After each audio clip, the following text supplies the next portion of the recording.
We're taking on Japan's cheapest sushi, their most mid-priced sushi, and then one of the most expensive sushi experiences you can find in this country is what we're doing last. The food wasn't that good and it cost. That episode was such a traumatizing disappointment that I decided to come to the place where they actually invented sushi, Japan. But even in this country, sushi is very wide-ranging. You can find sushi that's very affordable, and you can find sushi that could cost up to thousands and thousands of dollars. So spending way more money gives you a way better sushi experience.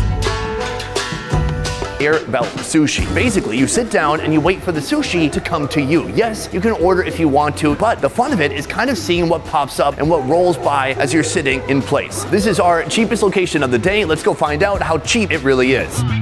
Right now I'm here with the PR manager. Sir, put her there. I'm very excited to be here because I love conveyor belt sushi. Do you want to explain a little bit about how this place works? From the point you step foot into this store, everything is self-service. And that's why at kurazushi, something that's considered so expensive, like sushi, can be really affordable. Kura sushi. We hate paying for health insurance. Is that your motto? No, I love it because humans, they cost a lot of money, but what doesn't cost a lot of money is automation. Let's talk about price. What is your cheapest plate of sushi? The one he recommends is tuna, 150 yen. So 150 yen for 2 nigiri, translated to USD, that's $1.01. Oh my God. So for like basically $10.10, you could be getting 20 pieces of nigiri. That's a great deal. I'm very excited. Thank you for the information. Next, I'm gonna sit down and eat. Quickly approaching is our most affordable sushi of the day. I believe this is tuna. Boom. Give it a push, pull it out, and free it from its plastic prison. Everything here is driven by the fact that they don't want anyone to have to talk to you the whole time you're here. Oh, can I get some soy sauce? No, it's right here in a squeeze bottle. Oh, can I have a beer? I want to get drunk. Boom, right here. Draft beer, order, confirming order, done. What? I love it. Now you can see they've already put this tuna in some sort of flavorful sauce, but just in case I want to add some soy sauce, give it a couple of dabs. Oh, it's so good. High quality soy sauce. Oh, that's my drink. I ordered a beer, but I also ordered a ginger cider because I'm not really gonna drink the beer. I want to look tough on camera, I'm sorry. Ginger. Where were we? The big difference in being in Japan is the sushi rice. It has some kind of soury sweetness to it. And then the fish itself, it's got a little bit of sweetness to it. And then of course I've added some saltiness with the soy sauce. Now I want to see what else this place has because they have some very unique items, including this. That is natto. It's like a fermented soybean. Here's the thing, when you're done with your plate, you put it into the plate receptacle like so. Where'd it go? No idea.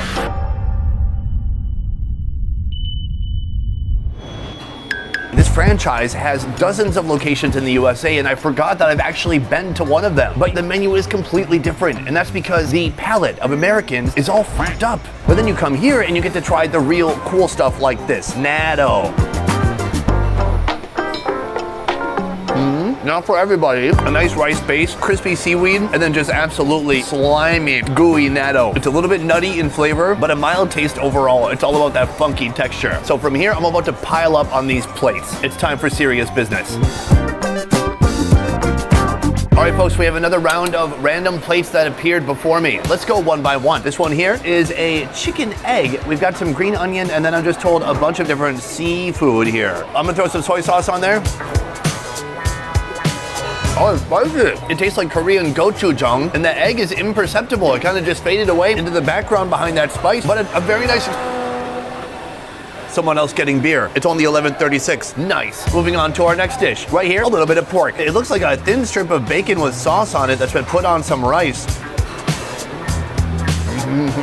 Fatty roasted pork draped with almost just a sweet, savory teriyaki sauce. It's an excellent experience. Here, beef. It looks like a little Salisbury steak with a dollop of mayonnaise on top. Why do I like that so much? It tastes like beef that has a lot of fillers on the inside. So this is all stuff you can get from the conveyor belt. But now I'm gonna go to the iPad and order some items that you don't see on here so frequently. What's that? All right, folks, right here we have one of the most expensive pieces I could find on the menu. This is the snow crab. On top of it, I'm gonna put sweet shoyu-based sauce. Sweet soy sauce. Not bad. Probably salty soy sauce would have been better than sweet. It's juicy. The crab itself is sweet. For the price, that was still only about $2.20. So it's pretty impressive. Come take a look at what else we got. This is abalone, and then next to it, something I've never seen before. This is a squid tempura nigiri. I mean, why is it even a nigiri at this point? It's just a giant piece of squid that's fried and they just stuck a piece of rice to it. I love it. That's good. Honestly, the rice completely unnecessary. Anything tempura in Japan is so delicious because they have such a light, fluffy batter that gets so crispy. Look at this thing. So this is our most affordable sushi experience, with sushi coming in at just $1.01. By the end of this video, we'll be trying a sushi experience that costs over $6,000. But right now, we're headed to our most medium-priced sushi location, where they're making the biggest sushi in the world. But first, I want to tell you, if you're planning to travel here to Japan, I highly recommend booking a food tour or a food experience with buyfood.com. I'll be talking more about them at the end of the video. For now, on to our next location. We have come to our second location. Right behind me, a place serving the absolute most medium-priced sushi you can imagine. Here, it's a little bit more expensive and the quality is a lot higher. But we're not just here for better quality sushi, we are here for bigger sushi. How much does it cost? Why does it exist? How do they make it? I have so many questions. Let's go inside now and find out more. I found evidence of a good time. All right, folks, I'm inside right now with Chef Ishida. We're about to make our nigiri, but first we need the sushi rice. Right now we're headed to the kitchen where they have the rice steaming away. The rice is within a kind of a net or a cheesecloth at the moment, and that is gonna make it super easy to remove. He grabs the cloth and he makes a quick move over to here, putting the rice into this big wooden vessel. Look at that, steamy and delicious. Now we're headed to the front of the house. The rice looks super steamy. Honestly, it just smells like steamed rice. Many of you may not know, but sushi has nothing to do with the fish. Actually, it refers to this right here, the vinegar that goes into the sushi rice, giving it its distinct flavor. Carefully, he drizzles the vinegar over the rice. Then he uses his giant wooden spoon to give it a little bit of a mix. Now it no longer smells like just normal steamed rice. There's a very sour, astringent scent in the room coming off this rice. My God, he's gonna put even more vinegar inside. I've never seen such a brown sushi rice before. It looks like this stage is complete. But what's next? This is not yet ready for consumption because it's too hot. So he's gonna put this away for about an hour so it cools down and the texture changes a bit. Then it's ready for making sushi. Height? Height. Height. I wanna have a height off with this guy. Height. Height. Height. All right, folks, we have our fish, we have our rice, and we are ready for action. We're gonna make two different nigiris, one with tuna and one with salmon. Step one, manhandle the rice. Now, usually this rice would be something the size of your thumb. This one is gonna be absolutely gigantic. Right here, the tuna. Hold on. Oh, is it? That's it? Dan, climactic. Quickly, we climaxed early. Moving on to our next one, the salmon nigiri. Again, start out with a softball-sized piece of rice. Basically, that is half a fish draped beautifully over that rice, and my God, this thing is beautiful. Let's go outside and try it out. This is insane. It's kind of a border between stunt food, but it kind of looks yummy too. I'm gonna start small and work my way up. Right here, we've got the tuna, but on the side, you've got a little tuna baby. The vinegar, it just makes the rice a little bit softer, a little bit more wet, and a little bit sour. It tastes delicious. But from here, I'm gonna eat something 20 times the size. It's so ridiculous that I need gloves. He very kindly gave me a knife and fork. I'm not gonna use that. I wanna pick up the whole thing. Boom, that is what I call nigiri. I can feel the rice breaking apart a little bit. I'm gonna give it a little bit of a dip in the soy sauce here. There you go, and let's go for it.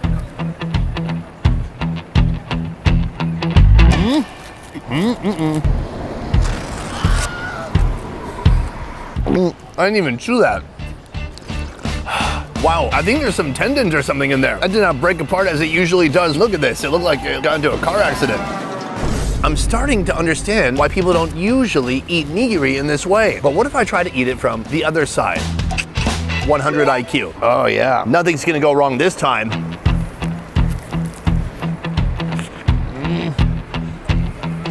Refreshing. I can taste the sea. Oh my Lord, that's a lot to handle. So that is the tuna. I gotta say, I like the tuna a lot more when they cut it into little pieces that I can actually bite through. Beyond that, delicious. Now let's get into the salmon. Right here we have our little baby salmon nigiri. Delightful. A little bit warm. It's been hanging out for about 10 minutes, but otherwise delicious. This, on the other hand, is a behemoth, a monster. How do I do this? Oh God, it's so heavy. It's being crushed under the weight of its own weight. Oh my God, here we go. Yes, I've got it in my hands. That is step one. Let's give it a little bit of a dip. No issue with the sinew or tendons or whatever that was in the tuna. It's just thick, delicious, raw salmon. I love it. Oh my God, I got another pound of meat before I even get to the rice. This is my next bite right here. Rice, salmon, all of it together.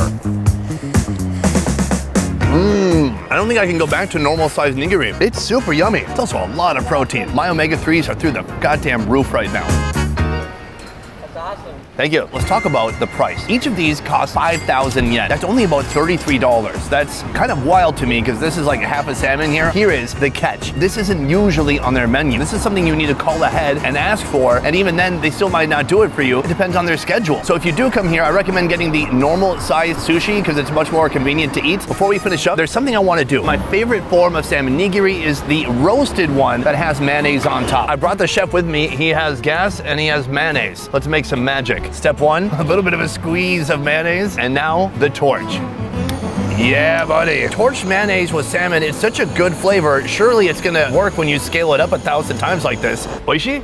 Oishi. Oishi! Oh gosh, I'm using my trusty ginsu knife here to get through the mayonnaise, the fish, and the rice. Oh, look at that cross section. Literally, my food has a tail. Here we go.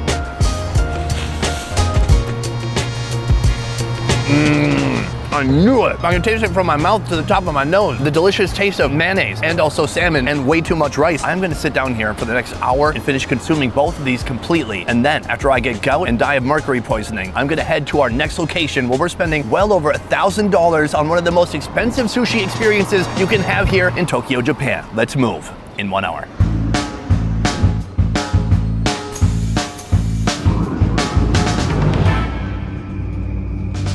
We have arrived at our final and most expensive location for today. On floor 2 of this building, a humble sushi shop. But today they're doing something extraordinary. In a moment, I'm gonna take part in an exclusive tuna cutting ceremony performed on a tuna that costs thousands of dollars. How much exactly? We're gonna go upstairs now and find out. All right, folks, this is my culinary guide, Locke. This is sushi chef Cho, and this is a tuna that weighs over 170 pounds. We're about to open it right now. Let's take a look inside. Ready? You can talk out loud. Yes. Okay. So right now, they are removing the tape that has sealed this styrofoam coffin shut. On 3? Yes. 1, 2, 3. Oh, okay. What an amazing reveal that was. It's in bubble wrap. At this point, this tuna could survive a plane crash. Oh, here we go. This is the real reveal right here. Holy moly. Look at this thing. Oh my God. Oh my God, it's so slippery and heavy. This massive fish requires 3 to 4 grown men to remove it from its styrofoam coffin. Wow, what a monster. Look at this thing. And it still has a sales sticker, guaranteed fresh. This here is a bluefin tuna. It is a farm-raised tuna, as many of the bluefin tuna these days are. It is the most premium form of tuna, and it's gigantic. This one right here costs about $6,500. Today, Chef Cho is preparing 7 different unique cuts of tuna. Our first course, kamaturo, also known as tuna collarbone. But before we can get to it, Chef Cho has to play surgeon. First, he removes the dorsal fin. Oh my gosh, he's got a sharp knife. Next, off with its head. Oh, yeah, well done. As we reveal the tender, delicious meat on its upper back, or the dorsal side. Finally, we arrive at the prized collarbone. Oh, it's a massive collarbone. Look at how fatty it is. The marbling is fantastic because the quantity is very small, so that's why it's a very highly priced and highly sought after. After some delicate bone removal, we're left with a modest portion of sashimi, sliced into smaller, melt-in-your-mouth bites. This looks so heavy, fatty, and almost greasy, like my hair 2 hours after I shower. I can't help it, don't laugh. Okay, all right. Thank you. I'm just gonna get a little bit of a dip. Cheers. Oh, wow. Wow. I don't think I've ever had that part of the tuna. It's very soft. With a normal fatty belly, you have a little bit of tendon in there, so it can be a little bit chewy. But this part at the collarbone, there's no tendon, so it tastes like butter. It just melts right in your mouth. You took the buttery words right out of my mouth. Yep. For our next course, we're turning our attention to the body of the fish. Ooh. The upper back meat is set aside for later because the tuna belly has 3 distinct meat cuts that we're after. Yeah, buddy. Oh, oh, yeah, I got it. Thank you. Good. It's on my watch. So right in the center, you have this red meat over here, right? It's called akami. So it's very lean. It doesn't have any fat content in there. And right, like a little bit at the bottom over here, we have the chutoro. So chutoro is medium fatty, but the highly sought after part is actually this part, the upper belly part. It's really, really tender. Let's dig into it. He begins by slicing the belly into more manageable chunks, trimming away the membranes and any undesirable bits. Then he begins to target each cut of the meat we're after, starting with akami, the leanest cut. It is a very deep, beautiful color. He then moves on to the medium lean chotoro. And finally, the crown jewel otoro, the fattiest and most coveted meat from this section of the tuna. Each will be carefully sliced into sashimi. So we have 3 different types of tuna sashimi here. When people in the USA get tuna sashimi, which one are they eating? Usually they probably eating like the lean part, because the lean part, it has the most quantity in the fish, so it's very easy to export to other countries. I'm just gonna hit it with a little bit of soy sauce. Very nice. It's a very familiar flavor. It's soft, it's super tender. It's not greasy, it doesn't leave any residue on your mouth, but it's still a very nice, clean flavor with a wonderful texture. Moving on, right here we have our medium fatty tuna. The color is a little bit different. It's a gradient that's going from red to a little bit more pink. Give it a little bit of it. Now what, hold on. Yes. What should I expect different now? You should taste it a little bit more like, fat content in there. It's gonna be a little bit more tender. Let's go for it. Yep. A little fat, a little bit more residue. It tastes a little bit similar though. I'm not a master yet. Finally, we are trying the fatty tuna or the tuna belly. This is completely different. You can almost see some marbling. It reminds me a bit of the collarbone section that we just ate, but slightly different. Yes, exactly. You can see a little bit more like tendon in here as well. Because of that, it's less premium compared to the collarbone, but it's still very tender. Very good, isn't it? Oh, it's so rich. It kind of melts in your mouth. Of course, you're still getting that amazing seafood essence, but it went down like a piece of greasy butter. Yeah, I know. So that's 4 parts of the tuna. How many more are there? We also have the bone over here, which is called nakaochi. From the head over here, we have the noten. It's very tiny in quantity as well, and we're gonna try that next. Chef Cho, showcasing his expert knife skills, carefully slices up the tuna, leaving behind only the bone and just a bit of remaining meat, known as nakaochi. The spine is then chopped into smaller pieces and served raw with a spoon. Oh. Huh? All right, folks, this is dish number 5 right here. A portion of the spine and beyond. We've got this special spoon right here with a pointed tip that's gonna help us retrieve the meat. Let me show you how to do it. You just scoop it out like this, right? Ooh. And now you have a piece of tuna over here on your spoon. All right, so you're almost mincing it and peeling at the same time, creating a delicious tuna mush. Oh, there is my mush. Little bit of soy sauce. Yeah. Normally you wouldn't be able to find this in regular supermarket. Even in regular restaurants, they don't have this either. Let's go for it. Very good, right? Oh. It's a similar amount of leanness. It's not greasy or fatty, but it's a different texture experience. The way you kind of take those thin pieces that would ordinarily be kind of useless and almost mince them up or turn it into a little bit of a tuna mush. It's lovely. Now that the body and spine have been removed, all that's left is the head. With that, we're ready to explore 2 more dishes, starting with the tuna cheek. So right here we have the entire tuna cheek. It's such a unique, hard texture. There's some fatty bits, there's some marbling. The cheek is marinated, coated in flour, and then popped straight into the fryer until it's a glorious golden brown. All right, folks, we have dish number 6 right here. It looks amazing. It's super warm, it's greasy. Let's go for it. Yes. Oh, it's so hot. It's a completely different experience from anything we've had so far because it's cooked. Exactly. And the difference in flavor with the tuna between raw tuna, which has a much more mild flavor, to when you cook it, it really brings out kind of the fishiness of the tuna. So you've got that mixed with a nice crispy outer shell. A nice, unique texture. I love it. I love it too. This is karaage chicken, but it's just fish. For our final course, we're diving into the meat of the tuna's forehead, lovingly transformed into sushi. This section of meat is also very similar to the cheekbone in that they are very small in quantity, but also it's very tender, it's very fatty. That's right where the tuna would usually have a migraine. Migraine gone. Wow, look at that beautiful strip of meat. The first thing he does is cut this forehead meat into thin slices. From here, it's time to prepare the rice. He takes a little dollop of wasabi, he puts it on the rice, he pinches it into the perfect shape, and he he puts the tuna forehead on top. The final step is absolutely torching that tuna. And this here is our final product. It looks amazing. Please. Yes, I'll take one. And I'm gonna dip it in soy sauce. A reverse flip, only hit a little bit of the fish. Oh, I put it in my mouth. You ate it already? Sorry. Let's go for it. Oh my God. It's really good. Isn't that the best one? It's my favorite thing to really like sear the meat, whether it's salmon or it's tuna. With a hit of soy sauce, it makes it salty, it's fatty, it's soft, tender, and then you have that delicious sushi rice to balance everything out. That is 10 out of 10 delicious. 10 out of 10. That's absolutely my most favorite dish throughout the night tonight. I love it so much. So from here, we only have 14 more dishes that we're making from this tuna. No, that's it. So that is basically our full tuna experience for tonight. 1 fish, 7 different dishes.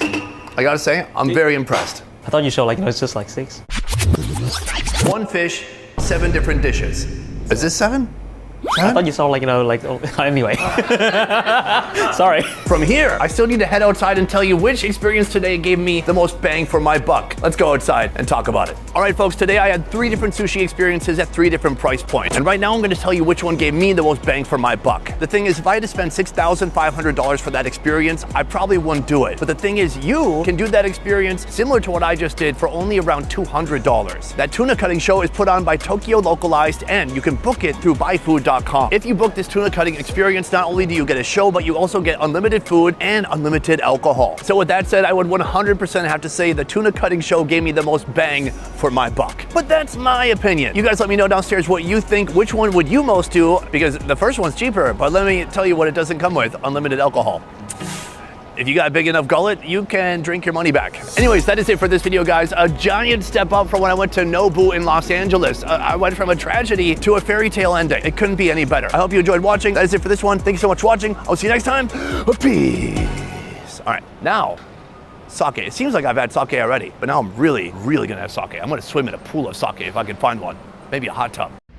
In this video, I'm on a mission to find out what China has done to American fast food. But first, let me back up. Right now, I am in Chengdu, China. If you look at it on a map, I am right here. Ding. Chengdu is a city of over 21 million people. That is so many mouths to feed. And some of those mouths, they like to eat American fast food. McDonald's, Burger King. Today, I'm on a mission to find out if China actually has some amazing food that we're missing out on in the West. Today, I'm going to every American fast food joint in China within walking distance of my hotel.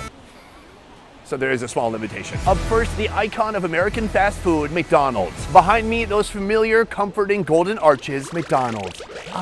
There's nothing more American than McDonald's, or more American than a big, juicy, greasy cheeseburger. Oh my God. Love it. But do they love it here? We're about to go inside and find out. But first, some facts about McDonald's in China. First of all, in this country, there are 4,500 McDonald's. The first McDonald's was opened in China in 1990. In order to adapt to local palates, McDonald's has created several unique dishes, including spicy chicken burgers, taro flavored desserts, and Szechuan flavored burgers. Here you'll also find unique McDonald's breakfast items like yao jiao, or fried dough sticks. Right now we're gonna head inside. Here's the problem. Of course, we don't have permission. It's impossible to get permission at McDonald's. You just have to film and see how much they don't care. As you approach, you get a glimpse of what we're gonna find inside. What you've got here is a breakfast item. It's a tortilla. There's lettuce, then there's like a chicken hockey puck and scrambled eggs on the bottom. Sadly, it is 1:43 p.m., so we cannot order this, but let's go inside right now and see what else is on the menu and see if we get kicked out.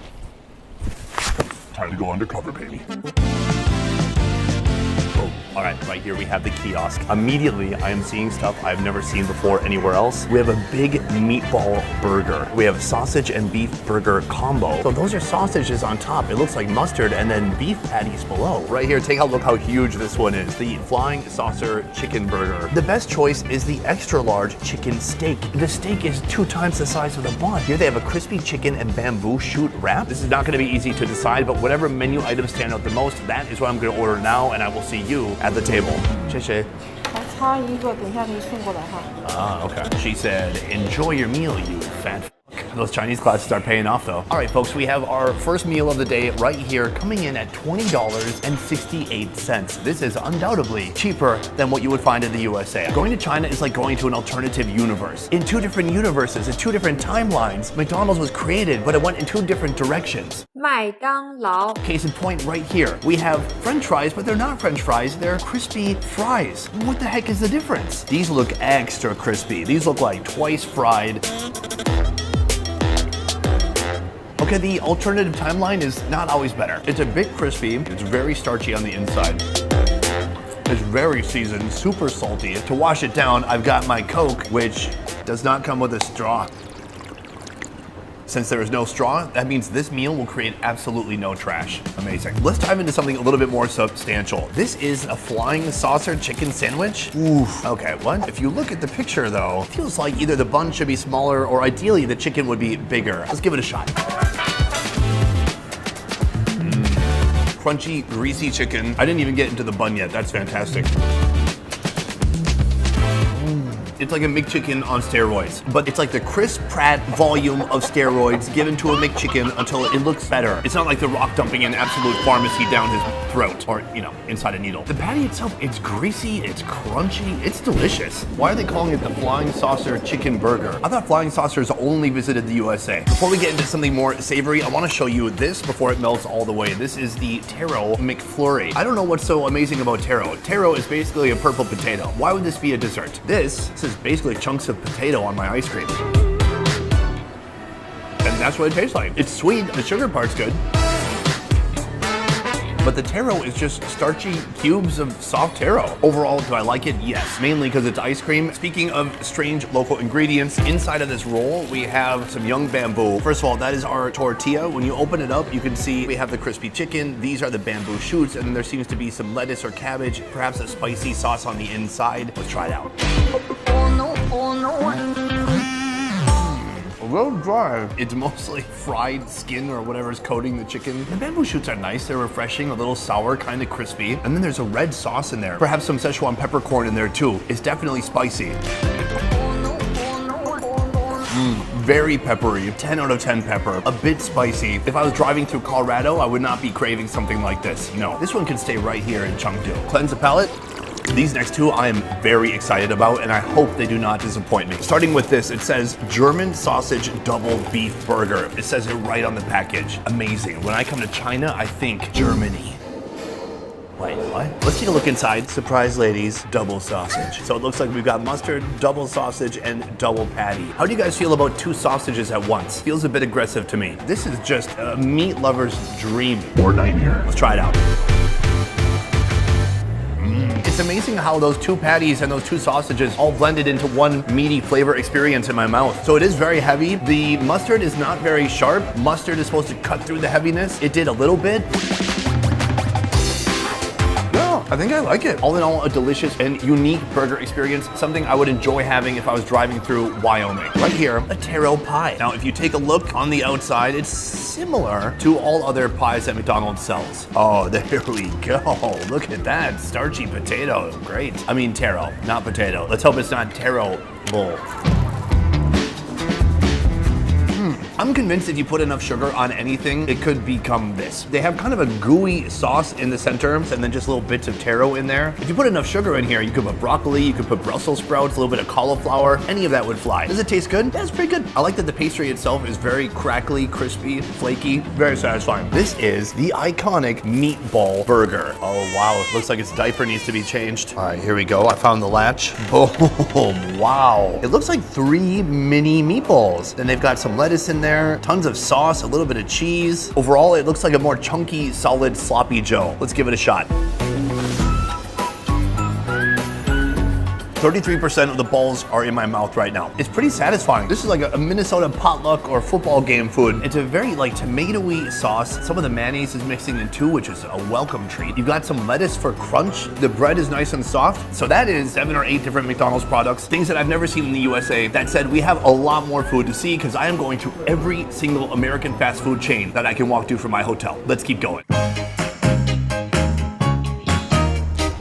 All right, we have just arrived at America's favorite chicken restaurant, KFC. Kentucky Fried China. But before we go in, some fun facts about KFC in this country. The first location opened in Beijing in 1987. It is the largest fast food chain with over 9,000 outlets across the country. If you are in the US of A and you go to a KFC and you get something between two buns, whatever that is, it's gonna come from a chicken. Except for here, these are beef burgers being served at a KFC in China. What? That seems impossible. I'm gonna do something I never thought I would ever do at a KFC. I'm gonna order a beef burger and see how it competes with the CEO of burgers, McDonald's. As always, we have no permission. Let's go inside and get kicked out. Music, I like it. First of all, we have what looks like a Crunch Wrap Supreme with stuff sticking out of it. It looks insane. I have to order whatever that is. Then we have an egg tart. Sure, I'll get that. There's an entire chicken on the menu right there. Do they actually make entire chickens here and give them to you? Come look at this pie right here. God, I thought the taro was weird. It's a bean pie. What is going on? So there are a load of different menu offerings here that I've never seen before. I'm gonna order about 6 to 8 things, sit down and try it out. All right, folks, KFC in China is an absolute mess. Half the cool stuff on the menu, they don't even have it. They have a whole chicken up there out of stock. They have steak not in stock. Why is it on the menu? So we've been able to order a full chicken from a different KFC that we're delivering to this KFC. In the meantime, I do have some fun foods that I want to show you. First of all, we have this right here. Oof, you open the box and there's more packaging. So right here we have a KFC burger. What kind of burger? Oh, it is the meat burger. Starting out with my favorite type of chicken, beef. Yeah, a little salad, a tiny bit of orange sauce, a tomato that is quite thin and sliced vertically, a thick patty though, and a very thin slice of cheese. Yeah, it tastes like a Salisbury steak from high school. It tastes like there's a lot of fillers inside. There is some beef, and there's a lot of other stuff too. The sauce is pretty good. It's kind of like a spicy mayo that they put in there. There's some lettuce. It offers a little bit of crispity crunch. It switches up the texture. The cheese, I'm not sure what kind of plastic factory that came from, but it's not my favorite. Overall, I don't think this counts as a burger. Talking about breaking the rules, let's talk about how to ruin dessert. Right here we have a pie. Shrinkflation strikes again. Look at how tiny this pie is. It's very stubby. The joke is not appropriate, but this pie, it could really use some of those pangolin scales to help it Anyways, now it's a similar kind of pie shell to the McDonald's one, but it's like a gooey, beany, syrupy mess inside. Beans and sugar, that's what's going on here. Literally, in China, they will put anything inside a pie except for apples. I want to like it. It's not that bad. The pie crust is good. It's nice and flaky and crunchy, and even the flavor isn't that bad. It's very sweet. Then you're biting into starchy beans, and you're like, oh right, why is that in my dessert? Unusual, but I'll mark this up as fun to try. This is called something like a Beijing chicken wrap. Take a look at that beauty right there. Let's check out those goods. Is that cucumber? Let's take that out. It looks like a soy-based sauce in here. Let's give it a shot. The sauce inside, it tastes like Chinese 5-spice. It's like a thick, sweet, soy-based sauce. The dark chicken, really crunchy, pretty moist, and not as dry as what we just had at McDonald's. Much, much better. That bite had some mayonnaise and even a little hint of cucumber, which I enjoyed because it was smothered in mayonnaise. This is something that definitely feels like it was not borrowed from another country. This was produced and made for China. This is a respectable wrap. Good job, KFC. On to the next food. Right here we have another chicken product. Whoosh. Now I'm told this is called a peppercorn chicken sandwich. You can see there's black sesame seeds on top. There's some cabbage in there. And then on the other side, lettuce and mayonnaise. Cheers. Right away, the pepper hits you. You can taste those Szechuan peppercorns inside. It's not undersauced as long as you bite into the one spot where they put sauce. 100 IQ, guys. You gotta be smart. This is excellent. The bread is a unique texture, kind of stretchy, almost elastic, but very thin. The chicken is extremely crunchy. It tastes great. This is something that would be incredibly loved if it was in the USA. So we have one more dessert to go, and then we have a special surprise at the end. I thought I got just a normal egg tart, but it turns out these egg tarts, they're retarted. Wait, hold on a second. That's not what I meant to say. I meant to say they've been tarted twice. Oh, there you go. It smells really like sweet and syrupy on the top. Very egg tarty. Let's give it a shot. Oh, that's legit good. Take a look at that soft, delicate egg. And then on top, you've got basically a peach syrup with real chunks of peach. Flaky crust on the outside. This is the best dessert today by far. Oh yeah, so that is several things from KFC except for our order has just arrived. What's this?